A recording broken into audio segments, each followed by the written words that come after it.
Bypass வீட்ல வர contestant தான் பிரச்சனையா இருப்பாங்க வழக்கமா. இந்த தடவை ஒரு அதிசயமா என்ன பண்றாங்க, போஸ்ட் மேலேயே ஒரு வெறுப்பாங்க மாதிரி அந்த ஊரு ஸ்லாங்க வந்து அப்படி கலாய்க்கலாமா? என்ன ஸ்லாங்? அப்ப அந்த ஏரியாக்காரன் அப்படிங்கிறாங்க, ரவுடிங்கிற நாய் குளத்தை ஏஞ்சி ஓடுறான், அப்பா பேர ரவுடிங்கிற கத்தை கட்டுக்கிட்டு அண்ணாத்தா என்ன பண்ணுறேன்னு வந்தாரா? அது வந்து அது ஃபன்னுக்கு பண்ணாரு. என்ன பண்ணு? அப்புறம் இவரு ஃபன் பண்ணலையா அவங்கள வச்சு? என்ன பண்ணிட்டு விட்டால கடிமாமே ஆமா அந்த உட்டால கடின்ற வார்த்தை சென்னைக்கு வந்து ஒருத்தி இவர் என்ன மாறாம உட்காந்துக்கிட்டு அப்படிங்கிறியா?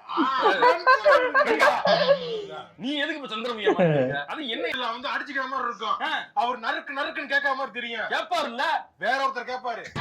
இவங்க கட் போட்டு இப்படி கொடுத்துருவாங்க. சொருவில சொன்னதுக்கு இங்க சொருவா, இங்க சொருவா, இங்க சொருவா, இங்க சொருவா அப்படின்னு கேட்டாங்க இருக்கேன். இங்க இங்க இங்கெல்லாம் சொருகல, திருப்பி விட்டு இங்க சுத்திட்டாரு.